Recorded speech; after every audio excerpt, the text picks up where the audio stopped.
जब लोहे का एक विशालकाय दैत्य शहरों को निगल रहा हो और इंसान सिर्फ ईंधन बनकर रह जाए, तब इस उजड़ी हुई दुनिया में जीवित रहने का केवल एक ही नियम बचता है, लूटो या लुट जाओ। साल 2018 की साइंस फिक्शन फिल्म मॉर्टल इंजन्स दर्शकों को एक ऐसी दुनिया में ले जाती है जहां सभ्यता का पतन हो चुका है, मानव समाज बिखर चुका है और पुराने शहरों को विशाल चलती फिरती लोहे की मशीनों में बदल दिया गया है। अब ताकत ही कानून है, कमजोरों को निगल जाना ही नई व्यवस्था बन चुकी है। इन्हीं शहरों में लंदन एक ऐसे विशालकाय राक्षस का रूप ले चुका है जो अपने रास्ते में आने वाली हर चीज को निगल जाता है। वहीं दूसरी ओर हेस्टर शॉ नाम की एक युवती बदले की आग में जल रही है। उसकी प्रतिशोध की यात्रा धीरे धीरे एक ऐसे रहस्य का पर्दाफाश करने वाली है जो इंसानियत और अस्तित्व की लड़ाई से जुड़ा हुआ है। लेकिन जब उसे पता चलता है कि उसका अतीत और लंदन शहर के अंधेरे रहस्य आपस में गहराई से जुड़े हुए हैं, तब सवाल उठता है कि इस खेल में असली शिकारी कौन है और असली शिकार कौन। गरजते इंजन, आसमान को चीरती तोपें और लगातार चलती हुई विशाल मशीनों के बीच यह दुनिया रोमांच और खतरे से भरी हुई है। साल 2118 में मानव इतिहास का सबसे विनाशकारी युद्ध छिड़ा, तीसरा विश्व युद्ध। यह युद्ध केवल 60 मिनट तक चला, लेकिन उस एक घंटे ने पूरी मानव सभ्यता को मिटाकर रख दिया। आधुनिक दुनिया नष्ट हो गई और इंसान लगभग फिर से प्राचीन युग में पहुंच गया। अत्याधुनिक तकनीकें इतिहास बन गईं। इस तबाही की सबसे बड़ी वजह थी क्वांटम ऊर्जा से चलने वाला एक महाविनाशक हथियार, मेडुसा। जैसे ही यह सक्रिय हुआ, केवल एक घंटे के भीतर पृथ्वी के बड़े बड़े महाद्वीप अनगिनत टुकड़ों में बिखर गए। दुनिया पूरी तरह बदल गई। इस विनाश के लगभग 1000 साल बाद पृथ्वी एक बंजर और उजाड़ दुनिया में बदल चुकी थी। बचे हुए इंसान खानाबदोश बन गए थे। धीरे धीरे लगभग 600 वर्षों के बाद उन्होंने फिर से मशीनें बनानी शुरू की और यहीं से शुरू हुआ नॉन ट्रैक्शन युग। इस नई व्यवस्था में पूरे शहरों और कस्बों को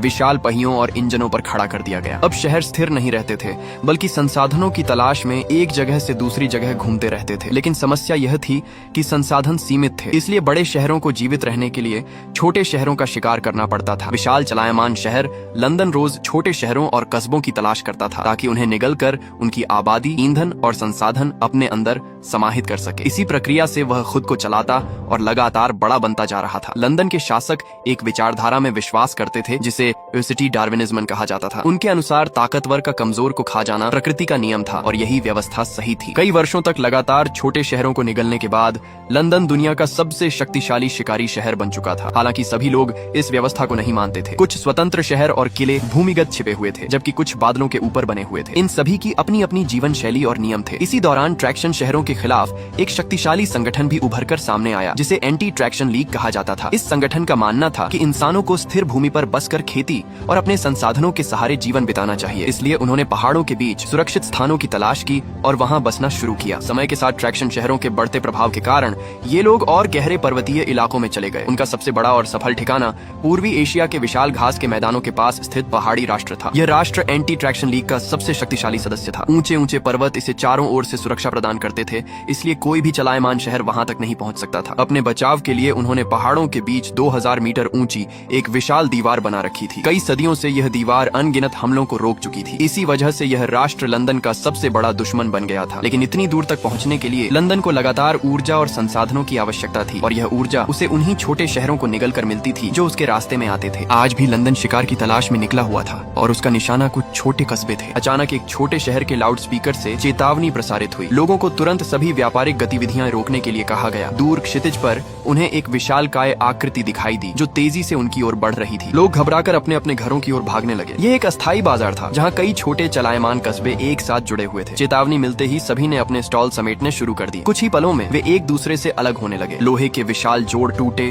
और पूरा समूह अलग अलग शहरों में बंट गया। फिर हर शहर के इंजन चालू हुए। काले धुएं के गुब्बार आसमान में उठने लगे और सभी शहर अलग अलग दिशाओं में भागने लगे। लेकिन तभी एक खनन शहर की किस्मत खराब निकली। उसका इंजन अचानक खराब हो गया। अब वह सीधे उस विशाल शिकारी के सामने फंस चुका था। पीछे से हजारों मीटर ऊंचा लंदन गरजता हुआ उनकी ओर बढ़ रहा था। खनन शहर के लोग घबराकर इंजन की मरम्मत में जुट गए। लंदन के कमांडर ऊपर खड़े होकर यह सब शांत भाव से देख रहे थे। दुनिया के सबसे बड़े ट्रैक्शन शहर के रूप में लंदन छोटे शहरों के लिए किसी बुरे सपने से कम नहीं था। वह पहले ही दर्जनों शहरों को निगल कर अपने अंदर समाहित कर चुका था। इसी बीच लंदन के विशाल जबड़े जैसे द्वार खुल गए और वह अपने शिकार को निगलने के लिए तैयार हो गया। आखिरकार खनन शहर का इंजन चल पड़ा। शहर के मेयर ने तुरंत दिशा बदली और अंतिम क्षणों में लंदन के विशाल दांतेदार पहियों के नीचे कुचले जाने से बचते हुए तेजी से भाग निकला। दोनों के बीच का अंतर साफ दिखाई दे रहा था। खनन शहर जमीन पर दौड़ती एक चींटी जैसा लग रहा था, जबकि उसके पीछे लंदन एक चलते फिरते पर्वत जैसा दिखाई दे रहा था। लंदन के नागरिक ऊंचे मंचों पर चढ़कर उत्साह से चिल्ला रहे थे। उनके लिए यह किसी खेल से कम नहीं था। वे इस शिकार का आनंद ले रहे थे क्योंकि क्योंकि खनन शहर में मौजूद कोयला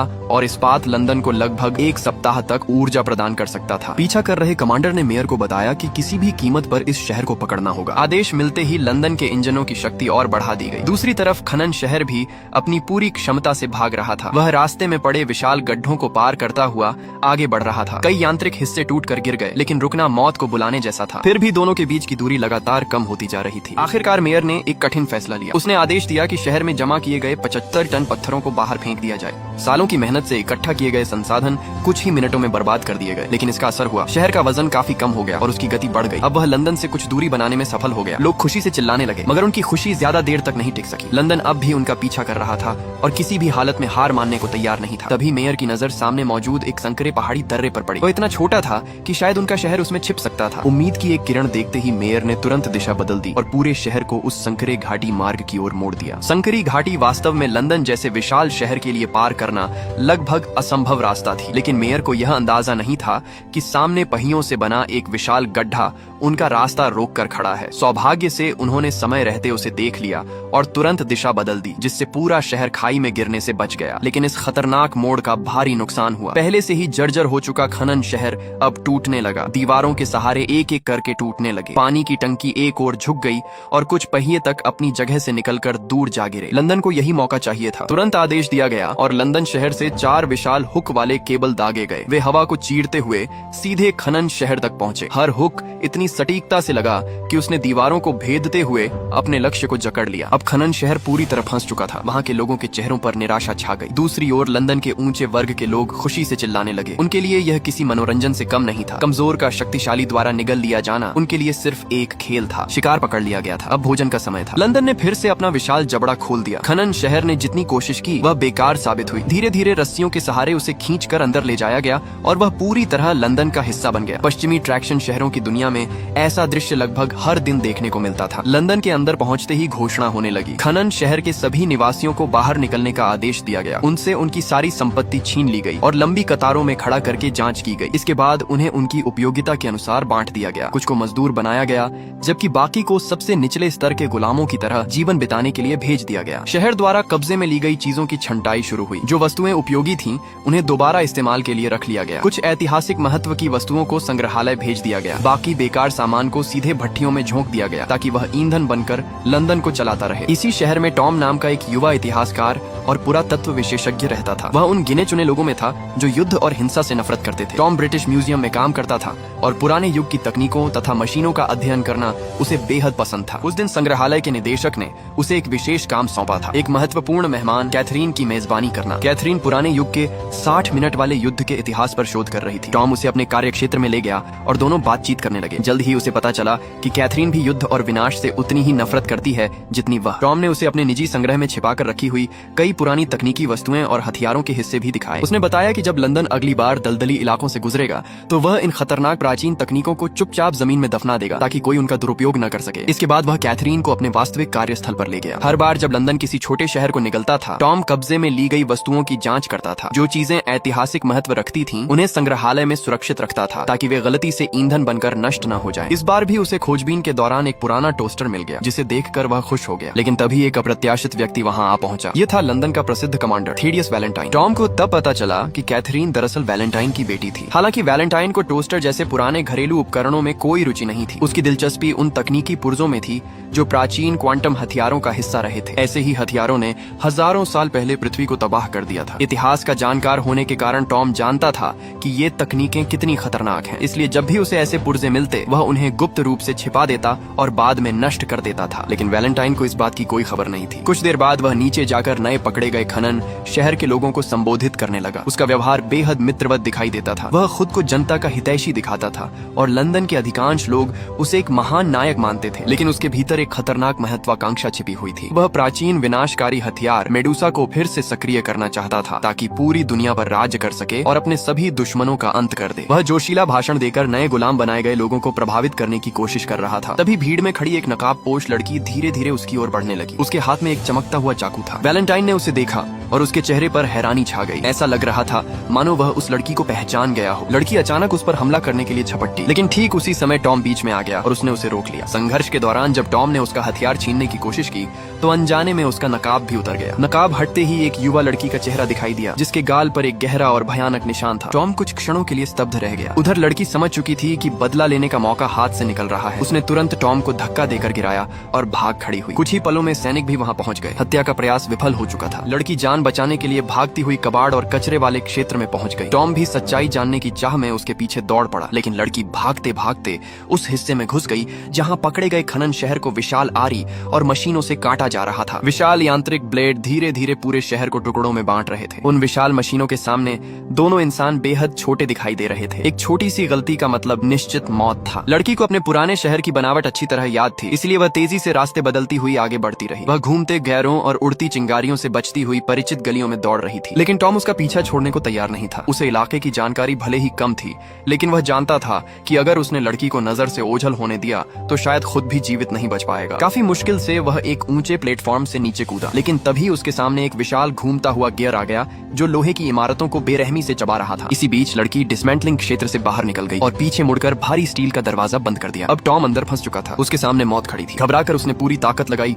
और आखिरी क्षण में दरवाजे को तोड़कर बाहर निकलने में सफल हो गया। बाहर निकलते ही वह फ्यूल सेक्शन में पहुंचा। यहीं उन शहरों के बचे हुए हिस्सों को भट्टियों में झोंका जाता था ताकि वे ईंधन बनकर लंदन को ऊर्जा दे सके। उधर लड़की लगातार आगे बढ़ती जा रही थी, लेकिन मोड़ पर पहुंचते ही उसने देखा कि वैलेंटाइन लिफ्ट से नीचे उतर चुका है और उसका रास्ता लगभग बंद हो गया है। अब वह पूरी तरह घबरा गई। बचने की कोशिश में वह और अंदर की ओर भागी, लेकिन जल्द ही उसे एहसास हुआ कि वह एक बंद रास्ते में पहुंच चुकी है। यह लंदन का विशाल कचरा निपटान केंद्र था। हर दिन शहर का सारा कचरा और गंदगी एक विशाल निकासी पाइप के जरिए नीचे धरती पर फेंकी जाती थी। लड़की ने समझ लिया कि यही उसका आखिरी मौका है। बिना एक पल घुमाए वह पाइप में कूदने ही वाली थी कि अचानक पीछे से टॉम ने उसका हाथ कसकर पकड़ लिया। लड़की जानती थी कि अगर वह वैलेंटाइन के हाथ लग गई तो उसका बचना नामुमकिन होगा। उसने टॉम को चेतावनी दी कि उसे छोड़ दे और इस मामले से दूर रहे। उसने कहा कि वैलेंटाइन वैसा इंसान नहीं है जैसा दुनिया उसे समझती है। अगर टॉम ने सच जान लिया तो वैलेंटाइन उसे भी बिना किसी हिचकिचाहट के मरवा देगा। असल में लड़की बदला लेने आई थी। यह कहकर उसने टॉम की पकड़ छुड़ाई और नीचे गिर गई। कुछ देर बाद वैलेंटाइन भी वहां पहुंच गया। जब उसने देखा कि लड़की नीचे गिर चुकी है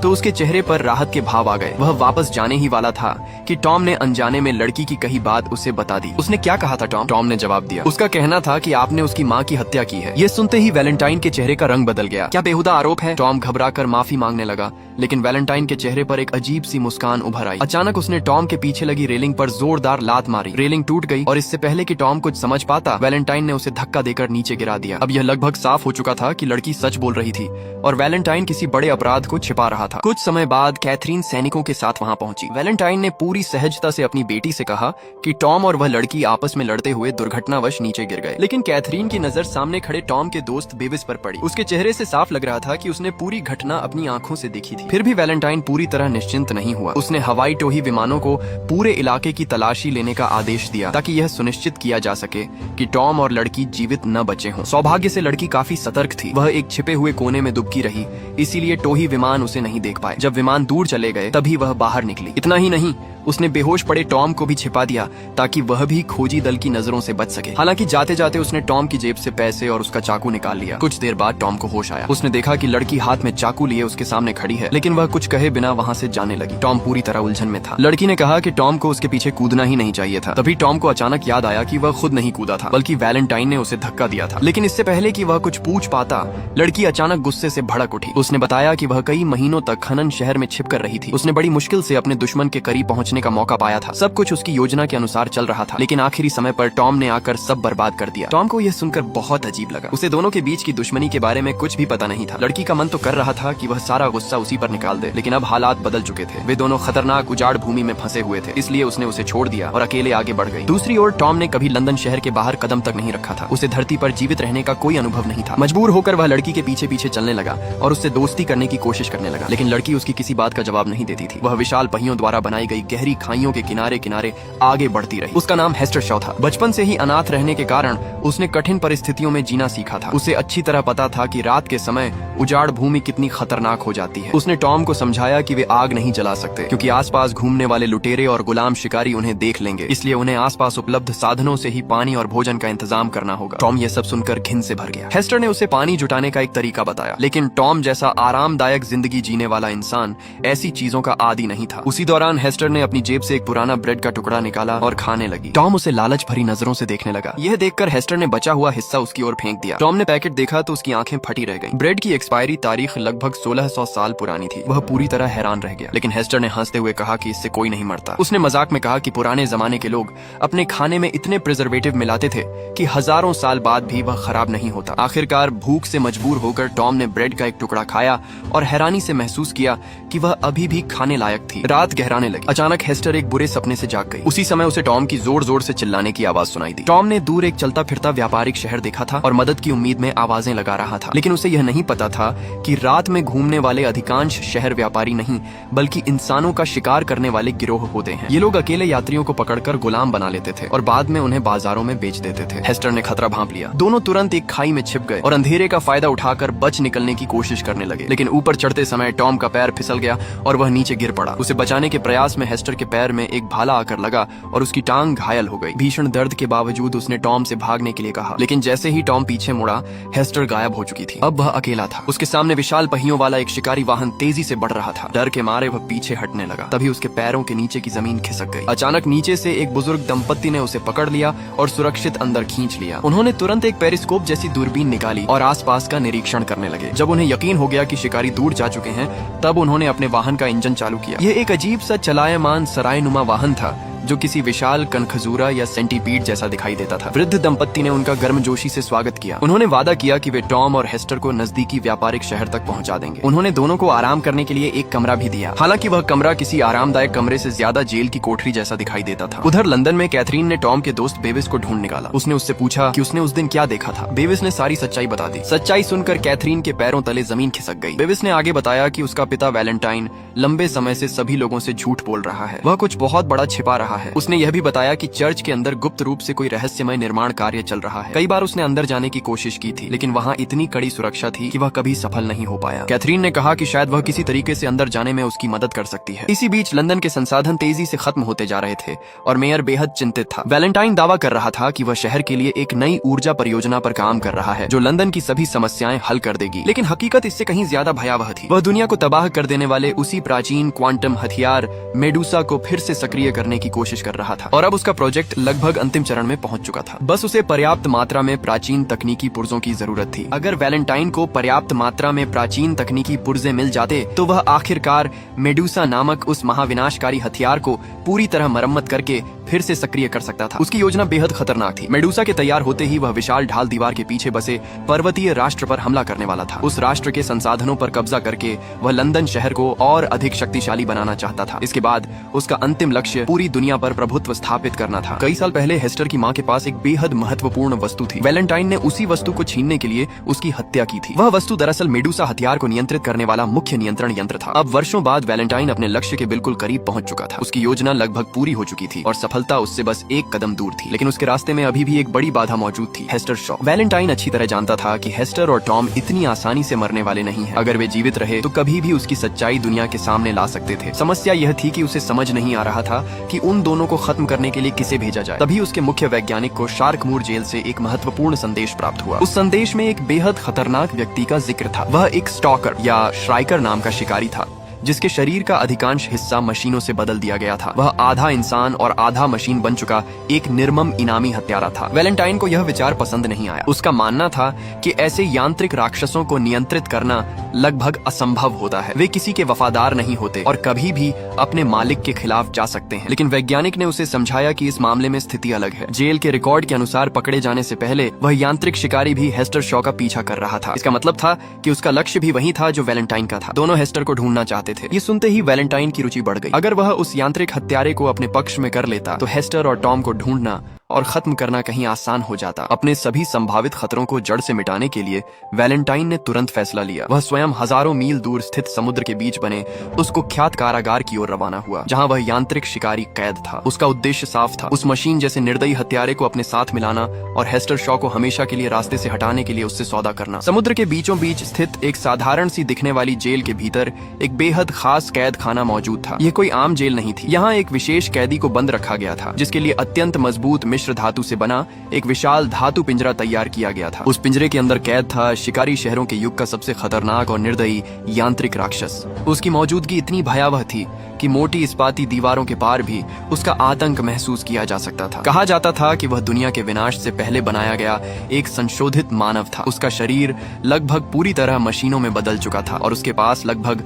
अमर होने जैसी क्षमता थी, लेकिन किसी अज्ञात कारण से वह वर्षों से केवल एक ही व्यक्ति का पीछा कर रहा था, हेस्टर शॉ। वैलेंटाइन जानता था कि अगर हेस्टर जीवित रही तो वह किसी भी समय उसकी पूरी योजना को नष्ट कर सकती है, इसलिए उसने जोखिम उठाते हुए उस यांत्रिक राक्षस के साथ सौदा करने का फैसला किया। वैलेंटाइन ने उससे कहा कि अगर वह हेस्टर को ढूंढकर खत्म कर दे तो बदले में वह उसे इस अभेद्य जेल से आजाद कर देगा। दोनों के बीच समझौता हो गया। समझौते के तुरंत बाद वैलेंटाइन अपने हवाई जहाज में सवार हुआ और आसमान की ओर उड़ गया। फिर उसने समुद्र के बीच स्थित उस जेल पर हमला शुरू कर दिया। तोपों से दागे गए गोले जेल की विशाल संरचना से टकराने लगे। मकड़ी जैसी आकृति वाली वह जेल धीरे धीरे झुकने लगी और समुद्र की ओर गिरने लगी। इसके बाद निशाना बनाया गया उस विशेष धातु पिंजरे को जिसमें यांत्रिक राक्षस कैद था। एक शक्तिशाली विस्फोट ने उस अभेद्य कैद खाने में बड़ा छेद कर दिया। जैसे ही पिंजरा समुद्र में डूबने लगा, अंदर कैद राक्षस ने अपनी आंखें खोली। उसकी आंखों में भयावह हरी रोशनी चमकने लगी। क्षण भर बाद उसने अपने नंगे हाथों से धातु को फाड़ डाला और बाहर निकल आया। वैलेंटाइन दूर खड़ा यह सब देख रहा था। धीरे धीरे वह राक्षस समुद्र की गहराइयों से निकलकर सतह पर आया।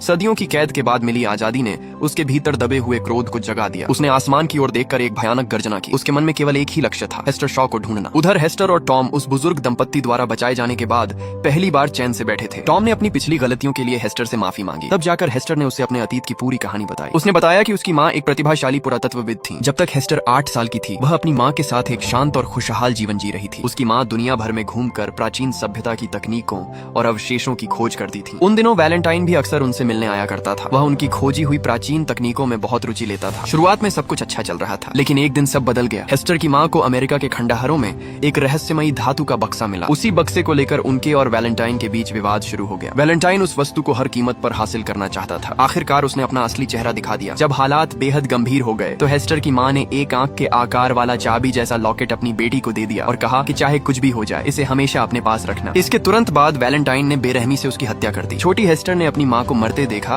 और गुस्से में वैलेंटाइन पर झपट पड़ी, लेकिन वैलेंटाइन ने मुड़कर उसके चेहरे पर चाकू से वार कर दिया। उस वार ने उसके चेहरे पर गहरा और स्थायी निशान छोड़ दिया। माँ की अंतिम कोशिशों की बदौलत हेस्टर वहाँ से भाग निकलने में सफल हो गई और किसी तरह अपनी जान बचा ली। तभी से वह वर्षों तक बदला लेने का मौका तलाशती रही। अपनी कहानी खत्म करने के बाद हेस्टर को लगा था कि अब शायद उनकी किस्मत बदल रही है, लेकिन इस क्रूर दुनिया में भरोसा करना सबसे बड़ी गलती थी। अगली सुबह टॉम की आंख खुली तो उसे कुछ अजीब लगा। गाड़ी उस दिशा में नहीं जा रही थी जहाँ जाने की बात कही गई थी। उसे शक हुआ और उसने दरवाजा खोलने की कोशिश की, लेकिन दरवाजा बाहर से बंद था। उसी समय बाहर से दर्द भरी चीखें सुनाई देने लगी। अब सच्चाई सामने आ चुकी थी। वे कथित मददगार बुजुर्ग दरअसल इंसानों की तस्करी करने वाले गिरोह का हिस्सा थे। टॉम ने भागने का रास्ता खोजने के लिए चारों ओर नजर दौड़ाई। उसे फर्श में एक लोहे की प्लेट दिखाई दी। उसे लगा कि शायद यही उनकी मुक्ति का रास्ता है, लेकिन जब उसने प्लेट उठाकर नीचे देखा तो उसका दिल बैठ गया। गाड़ी तेज रफ्तार से दौड़ रही थी। नीचे जमीन लगभग 6 मीटर दूर थी और चारों ओर नुकीले लोहे के टुकड़े बिखरे पड़े थे। अगर वे कूदते तो निश्चित रूप से गंभीर रूप से घायल हो जाते या मर जाते, और हेस्टर तो पहले से ही घायल थी। ऐसी हालत में उसके लिए कूदना लगभग असंभव था। दोनों कोई रास्ता सोच ही रहे थे कि तभी वाहन अचानक रुक गया। अब भागने का समय निकल चुका था। उन्हें गुलामों के बाजार में लाया जा चुका था। नीलामी शुरू हुई। एक खरीदार हेस्टर को खरीदना चाहता था, लेकिन तभी नीलामी संचालक ने उसे ध्यान से देखा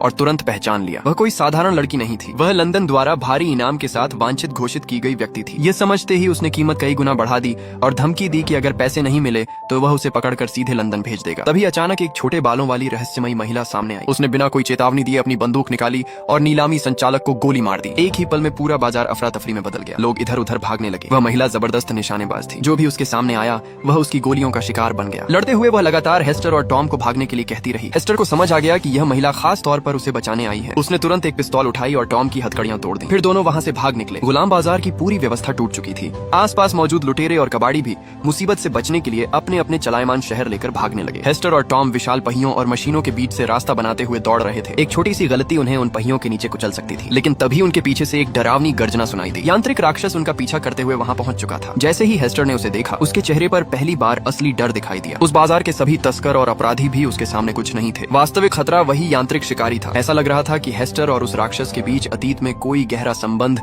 या समझौता रहा था। हेस्टर बिना समय गंवाए टॉम का हाथ पकड़कर भागने लगी। वह जानती थी कि उस राक्षस की ताकत कितनी भयावह है। दोनों तेजी से भागते हुए एक विशाल यांत्रिक पहिए पर चढ़ गए और अपनी जान बचाने की कोशिश करने लगे। दोनों तेजी से विशाल पहियों पर चढ़ते हुए ऊपर बने एक चलायमान कस्बे की ओर भागे। उन्हें लगा कि शायद वे यांत्रिक राक्षस से बच निकलेंगे, लेकिन वह जरा भी घबराया नहीं। वह ऐसे आराम से उनकी ओर बढ़ रहा था जैसे कोई बिल्ली अपने शिकार बने चूहे के साथ खेल रही हो। उधर हेस्टर और टॉम के पास रुकने का समय नहीं था। वे घूमते हुए विशाल पहिए पर दौड़े और पूरी ताकत से छलांग लगाकर आखिरकार ऊपर बने प्लेटफॉर्म तक पहुंच गए। लेकिन जैसे ही उन्होंने पीछे मुड़कर देखा, उनके चेहरे का रंग उड़ गया। यांत्रिक राक्षस भी ठीक उसी रास्ते से उनका पीछा करते हुए ऊपर आ चुका था। फर्क सिर्फ इतना था कि जहां दोनों अपनी जान बचाने के लिए संघर्ष कर रहे थे, वहीं वह बेहद आसानी और फुर्ती से आगे बढ़ रहा था। कुछ ही क्षणों में उसने उनका रास्ता रोक लिया। अब उनके पीछे गहरी खाई थी और सामने वह भयानक राक्षस। दोनों के चेहरों पर निराशा साफ दिखाई देने लगी। तभी अचानक आसमान से एक गोला आकर यांत्रिक राक्षस से टकराया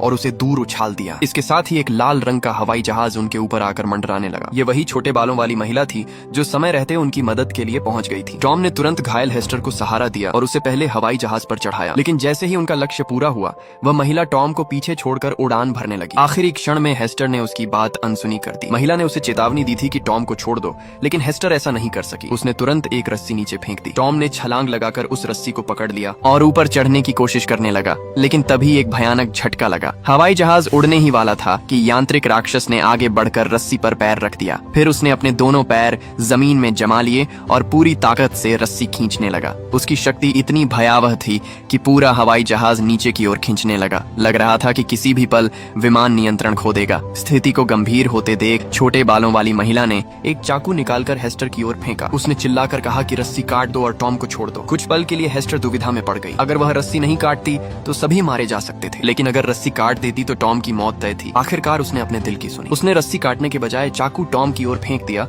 और कहा कि जल्दी से नीचे वाली रस्सी काटो। टॉम ने समय बर्बाद नहीं किया। वह पूरी ताकत से रस्सी काटने लगा। आखिरी क्षण में रस्सी टूट गई और हवाई जहाज झटके के साथ ऊपर उठ गया। यांत्रिक राक्षस नीचे छूट गया। इस घटना के बाद टॉम और हेस्टर के बीच विश्वास और गहरा हो गया। उधर राक्षस अपनी आंखों के सामने शिकार को भागते देखकर गुस्से से भर उठा। उसने तुरंत उनका पीछा करने का तरीका ढूंढना शुरू कर दिया। कुछ ही देर में उसकी नजर पास खड़े एक छोटे हवाई जहाज पर पड़ी। अब यह साफ था कि हेस्टर और उसके साथियों के पास बहुत कम समय बचा था। उधर उड़ते हुए टॉम ने पूछा कि उन्हें कहां ले जाया जा रहा है। महिला ने केवल इतना कहा कि उसके पीछे रहो, बाकी सब वह संभाल लेगी। दरअसल वह महिला एंटी ट्रैक्शन लीग की एक महत्वपूर्ण सदस्य थी। लंदन में उसके सिर पर भारी इनाम रखा गया था और उसकी तस्वीरें हर जगह वांछित अपराधी के रूप में लगी हुई थी। इसी वजह से टॉम और हेस्टर शुरू में उसे खलनायक समझ बैठे थे, क्योंकि लंदन की प्रचार मशीन हमेशा एंटी ट्रैक्शन लीग को आतंकवादी संगठन बताती थी। लेकिन सच्चाई बिल्कुल अलग थी। महिला ने हेस्टर के घायल पैर का इलाज किया और फिर एक चौंकाने वाला खुलासा किया। उसका नाम एना था और वह हेस्टर की मां की सबसे करीबी मित्रों में से एक थी। एना ने बताया कि हेस्टर की मां की मौत के बाद वह कई वर्षों तक उसकी तलाश करती रही, लेकिन उससे कभी कोई सुराग नहीं मिला। सबको यही लगता था कि हेस्टर भी मर चुकी है। दूसरी ओर लंदन में कैथरीन और बेविस सच्चाई की तलाश में जुटे हुए थे। वे गुप्त रूप से संग्रहालय पहुंचे और वहां से चर्च के भीतर घुसने की योजना बनाई। संग्रहालय के निदेशक ने उन्हें बताया कि टॉम द्वारा छिपाए गए सारे प्राचीन तकनीकी उपकरण वैलेंटाइन जबरन अपने साथ ले गया है। अब निदेशक को भी शक होने लगा था कि वैलेंटाइन कोई बहुत बड़ा षड्यंत्र रच रहा है। उसकी मदद से कैथरीन और बेविस संग्रहालय के गुप्त रास्तों से होते हुए चर्च तक पहुंच गए। वहां पहुंचकर जो उन्होंने देखा, उससे उनके होश उड़ गए। चर्च के भीतर वैलेंटाइन गुप्त रूप से मेडुसा नामक उसी विनाशकारी क्वांटम हथियार का निर्माण कर रहा था जिसने सदियों पहले दुनिया को तबाह कर दिया था। लेकिन यह सबसे बड़ा झटका नहीं था। उन्होंने अपनी आंखों से देखा कि वैलेंटाइन ने पहले ही कई अधिकारियों और सैनिकों को अपने पक्ष में कर लिया था। इतना ही नहीं, उसने सीधे लंदन के मेयर की हत्या भी कर दी। कैथरीन को अपनी आंखों पर विश्वास नहीं हुआ। वह अपने पिता से जवाब मांगना चाहती थी, लेकिन बेविस ने समय रहते उसे वहां से खींच लिया। उधर एना, हेस्टर और टॉम लगातार 3 दिन और 3 रात तक उड़ते रहे। आखिरकार वे एंटी ट्रैक्शन लीग के मुख्यालय पहुंच गए। यह एक अद्भुत उड़ता हुआ शहर था। असंख्य गुब्बारों, हवाई जहाजों और उड़ने वाले प्लेटफॉर्मों से मिलकर बनी यह आकाशीय नगरी शांति का प्रतीक मानी जाती थी। यहीं से एंटी ट्रैक्शन लीग दुनिया भर की गतिविधियों पर नजर रखती थी और लंदन की हर हरकत की जानकारी जुटाती थी। यहाँ पहुंचने के बाद हेस्टर को आखिरकार अपनी माँ की मौत की पूरी सच्चाई पता चली। उसे बताया गया कि उसकी माँ को एक बेहद खतरनाक प्राचीन वस्तु मिली थी। वैलेंटाइन ने जैसे ही उस वस्तु को देखा, उसका स्वभाव पूरी तरह बदल गया। वह सत्ता और शक्ति के लालच में अंधा हो गया। हेस्टर की माँ ने खतरे को भांपते हुए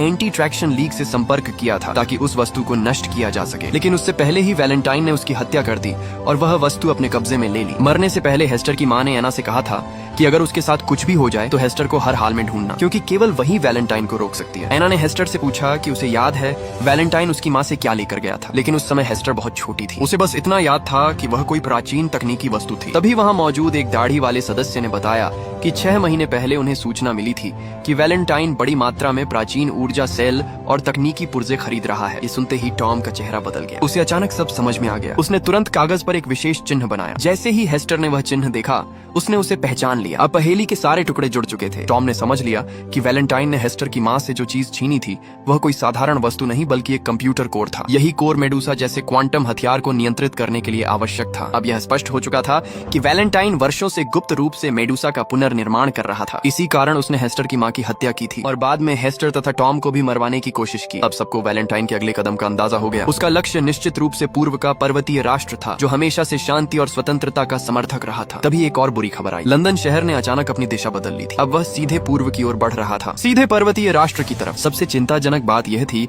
कि संग्रहालय में टॉम द्वारा छिपाए गए प्राचीन तकनीकी पुर्जे अनजाने में वैलेंटाइन के काम आ गए थे। उन पुर्जों ने मेडुसा की तकनीकी कमियों को पूरा कर दिया था। इसका मतलब था कि मेडुसा अब पूरी तरह तैयार हो चुकी थी और वैलेंटाइन का पहला निशाना पर्वतीय राष्ट्र बनने वाला था। अगर अगले कुछ घंटों के भीतर कोई उपाय नहीं निकाला गया तो पूरे राष्ट्र पर एक विनाशकारी आपदा टूट पड़ने वाली थी। ये कहानी उस यांत्रिक राक्षस की है जिसे लगभग 1600 साल पहले वैज्ञानिकों ने बनाया था। आज तक कोई नहीं जानता कि उसके शरीर को चलाने वाली ऊर्जा आखिर क्या थी। धरती के विनाश के बाद बीते 1600 वर्षों तक वह दुनिया भर में भटकता रहा और टूटे फूटे प्राचीन पुर्जे इकट्ठा करता रहा। फिर एक दिन उसकी जिंदगी बदल गई। दलदली इलाके में उसे एक छोटी बच्ची मिली। उसी समय उसने उस बच्ची के गले से गिरने वाला आंख के आकार का लॉकेट भी पकड़ लिया। उसे नहीं पता था कि वह लॉकेट क्या है, लेकिन फिर भी वह बच्ची और लॉकेट दोनों को अपने साथ ले गया। हैरानी की बात यह थी कि वह भयानक दिखने वाला यांत्रिक राक्षस उस बच्ची को अपनी बेटी की तरह पालने लगा। बच्ची भूख से न मर जाए इसलिए वह हजारों साल पुराने डिब्बा बंद खाने से उसका पालन पोषण करता था। वह उसके लिए खिलौने भी बनाता था और उसे खुश रखने की पूरी कोशिश करता था। हालांकि उसके बनाए खिलौने काफी डरावने होते थे। उसकी चमकती हुई हरी आंखों और लोहे के शरीर को देखकर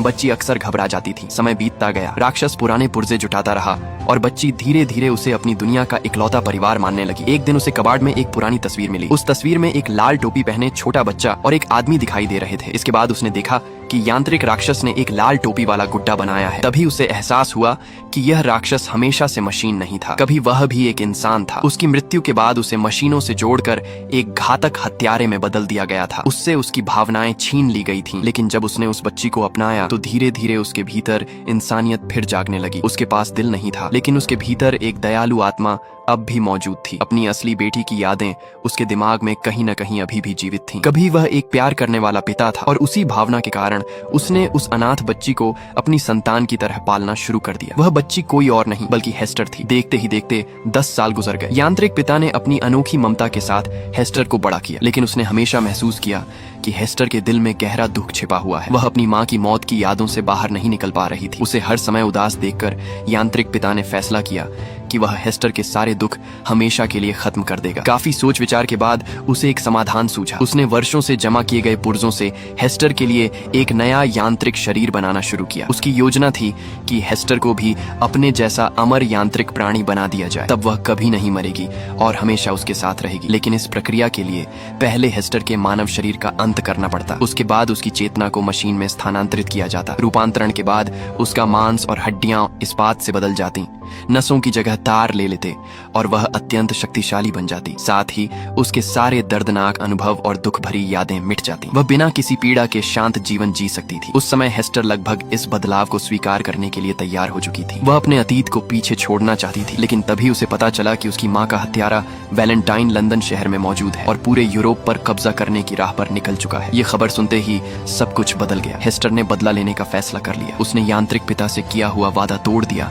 और उसे छोड़कर अकेले ही लंदन की ओर निकल पड़ी। वह अपनी माँ के हत्यारे को सजा देना चाहती थी, लेकिन हेस्टर के जाने से यांत्रिक पिता बुरी तरह क्रोधित हो गया। उसे लगा कि हेस्टर ने उसे धोखा दिया है। वह मान बैठा कि हेस्टर ने अपना वादा तोड़ दिया है। यहीं से उसका जुनून शुरू हुआ। उसने हेस्टर को खोजने और वापस लाने का संकल्प ले लिया। धीरे धीरे वह पूरी तरह नियंत्रण खो बैठा। अपनी तलाश के दौरान उसने एक पूरे छोटे शहर का नरसंहार कर दिया। उसे पकड़ने के लिए लंदन को अपने कई श्रेष्ठ सैनिकों की कुर्बानी देनी पड़ी। बहुत मुश्किल से उसे गिरफ्तार करके समुद्र के बीच बनी विशेष जेल में बंद किया गया था, लेकिन कैद में भी उसका गुस्सा कम नहीं हुआ। वह लगातार अपनी मुट्ठियों से जेल की दीवारें पीटता रहता और हेस्टर को मार डालने की बात दोहराता रहता। इसी गहरे जुनून और नफरत की खबर वैलेंटाइन तक पहुंची। तब वैलेंटाइन ने उसे अपने उद्देश्य के लिए इस्तेमाल करने का फैसला किया। वह खुद उससे मिलने गया, उसकी नफरत को समझा और फिर पूरी जेल उड़ाकर उसे आजाद कर दिया। अब यांत्रिक राक्षस फिर से हेस्टर के पीछे लग चुका था। उधर आकाश में स्थित एंटी ट्रैक्शन लीग के मुख्यालय में हेस्टर और उसके साथी अपने अगले कदम की तैयारी कर रहे थे, लेकिन उन्हें पता भी नहीं चला कि एक छोटा हवाई जहाज चुपके से उनके मुख्यालय में प्रवेश कर चुका है। जैसे ही वे पर्वतीय राष्ट्र की ओर रवाना होने वाले थे, पूरे हवाई अड्डे की बिजली अचानक बंद हो गई। चारों ओर अंधेरा छा गया। इसके तुरंत बाद चीखें सुनाई देने लगी। यांत्रिक राक्षस उनके मुख्यालय में घुस चुका था। एना ने बिना समय गंवाए उस पर गोलियां बरसा दी। बाकी लोगों ने भी पूरी ताकत से हमला शुरू कर दिया, लेकिन कोई फायदा नहीं हुआ। गोलियां उसके धातु शरीर पर टकराकर बेअसर हो रही थी। हेस्टर की भावनाएं इस समय बेहद उलझी हुई थी। एक तरफ वह जानती थी कि यह राक्षस खतरनाक है, लेकिन दूसरी तरफ वही उसके पालन पोषण करने वाला पिता भी था। वह सबको उसे नुकसान पहुंचाने से रोकना चाहती थी, लेकिन अफरा तफरी में किसी ने उसकी बात नहीं सुनी। कुछ लोग तो उसके पास जाकर हाथापाई करने की भी कोशिश करने लगे। यह लगभग आत्महत्या के बराबर था, क्योंकि वह राक्षस साधारण हथियारों से प्रभावित ही नहीं होता था। फिर भी लोग उस पर टूट पड़े, लेकिन जल्द ही उन्हें अपनी गलती का एहसास हो गया। वह कोई सामान्य दुश्मन नहीं था, वह एक निर्दयी युद्ध मशीन था। उसके भीतर दया नाम की कोई चीज नहीं बची थी। जो भी उसके सामने आया, वह कुछ ही क्षणों में जमीन पर गिर पड़ा। एक एक करके एंटी ट्रैक्शन लीग के लड़ाके हारते चले गए। लड़ाई के दौरान ऊपर लगे विशाल गुब्बारों को भी नुकसान पहुंचा। उनमें आग लग गई और देखते ही देखते विस्फोट होने लगे। कुछ ही मिनटों में पूरा हवाई मुख्यालय आग की लपटों में घिर गया। स्थिति बेहद गंभीर हो चुकी थी। एना ने तुरंत हेस्टर और टॉम को वहां से भागने का आदेश दिया। उसने कहा कि वे उसकी हवाई नौका में बैठकर तुरंत निकल जाएं। वह और बाकी साथी यहीं रुककर यांत्रिक राक्षस को रोकने की कोशिश करेंगे। एना ने अद्भुत साहस दिखाया। उसने अपने जूते में छिपे छोटे ब्लेड से यांत्रिक राक्षस को घायल कर दिया। उसी समय उसके साथियों ने एक टाइम बम उसकी ओर फेंका। सबके तालमेल से वह बम ठीक राक्षस के पैरों के पास जा गिरा। एक जोरदार विस्फोट हुआ। यांत्रिक राक्षस संतुलन खो बैठा।